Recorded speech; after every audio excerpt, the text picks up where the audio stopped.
बिस्मिल्लाहिर्रहमानिर्रहीम। अस्सलाम वालेकुम वरहमतुल्लाह।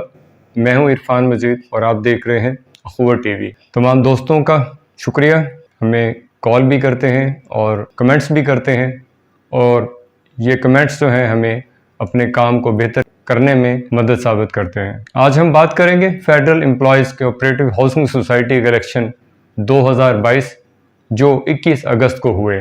ये एक मुतनाज़ा इलेक्शन था जिसके ऊपर हमने अपनी वीडियोस में कुछ क्लिप्स दिखाए, कुछ इलेक्शन कमीशन ने अपना किरदार अदा किया और इस मुतनाज़े इलेक्शन को किस तरह उन्होंने एक पार्टी के जिताने में मदद फराहम की। 7/9/2021 federal employees cooperative housing society की तारीख का एक स्याह दिन, जिसमें एक ऐसा ग्रुप जिसके ऊपर करप्शन के खुल्ला इल्ज़ाम है, वो एक प्रोपेगेंडा ग्रुप बन के उन्होंने किस तरह सोसाइटी को हाईजैक किया। जो मुखालिफ ग्रुप था, जिन्होंने उन तमाम एतराज़ात को सामने लाया, ख़ास तौर पे जो स्टैम्प्स यूज़ हुई, जो बैलेट पेपर यूज़ हुए जिन पे सिग्नेचर नहीं थे, इन तमाम हक़ाइक़ को कोऑपरेटिव डिपार्टमेंट के सामने रखा गया, लेकिन उसके बावजूद भी फ़ैसला वही हुआ जो पहले डिसाइड हुआ था। ये केस सर्कल रजिस्ट्रार के ऑफिस में पेश किया गया। कामरान चीमा साहब ने इस केस को सुना, लेकिन समझ नहीं आई वो अपनी फ़ाइल है वो कहाँ लेके गए, फ़ाइल कहाँ रखी गई, किसके कहने पे फ़ैसला लिखा गया, उस पर भी तहकीक जारी है। हम उसके ऊपर पूरी इन्वेस्टिगेशन कर रहे हैं कि आखिर कौन सा अलादीन का चिराग था या वो कौन सी ऐनक थी जो कामरान चीमा साहब ने पहनी और रातों रात फैसला करने में उनको कोई मसला नहीं हुआ।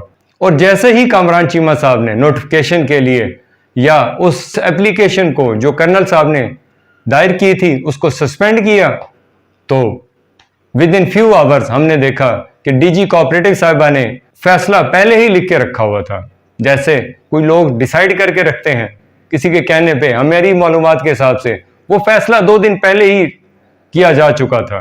सिर्फ अवाम की आंखों में धूल झोंकना थी, अवाम को गुमराह करना था, अवाम को बताना था कि कोऑपरेटिव डिपार्टमेंट जो है वो किस तरह अवाम की धज्जियां उड़ाता है। हमने बहुत दफ़ा ये जिक्र किया और अब इंशाल्लाह इसको हाई लेवल पे लेके जाएंगे और उस जगह लेके जाएंगे जहां पे कोऑपरेटिव इदारे की अमेंडमेंट्स की ज़रूरत है।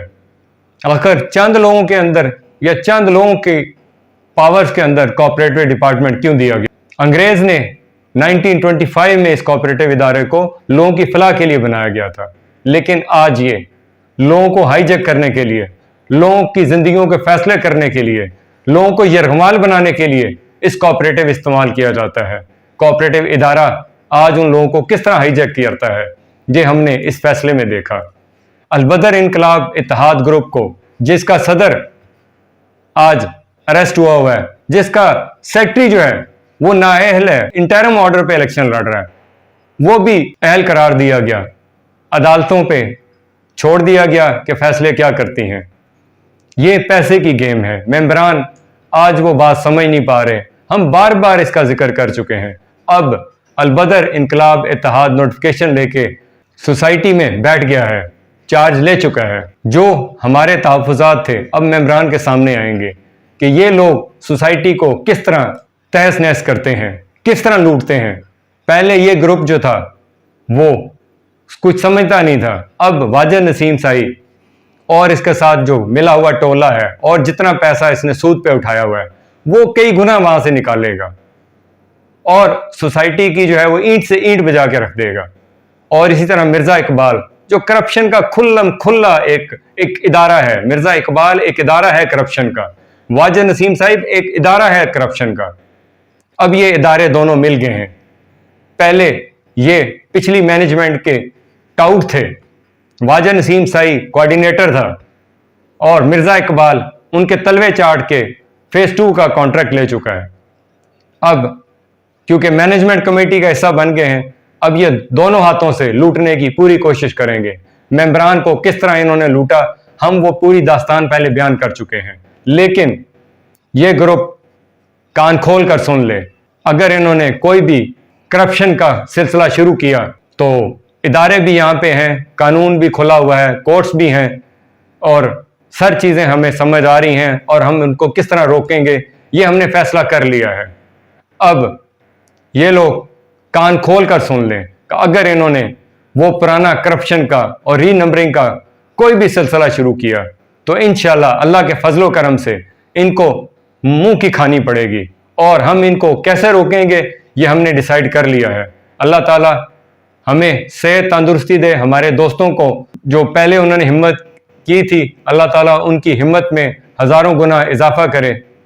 تمام دوستوں سے ریکویسٹ ہے جن کے پاس کوئی انفارمیشن ہے اور جن کے ساتھ کوئی زیادتی ہوتی ہے وہ ہم سے شیئر کریں، انشاءاللہ ہم ان کی آواز بن کر FECH کے ہر اس سسٹم کے اندر جائیں گے جس کے اندر جو ممبران سلیکٹ ہوئے ہیں، یا ہم تو سلیکشن کہیں گے، یہ الیکٹ نہیں ہوئے کیونکہ یہ سارا دھندا ہمارے سامنے ہوا ہے، ان کو ہم اچھی طرح کوآپریٹو قانون کے اندر پکڑیں گے۔ اللہ تعالیٰ ہم سب کا حامی و ناصر ہو، ہمیں بھی اپنی دعا میں یاد رکھیے گا۔ السلام علیکم ورحمۃ اللہ۔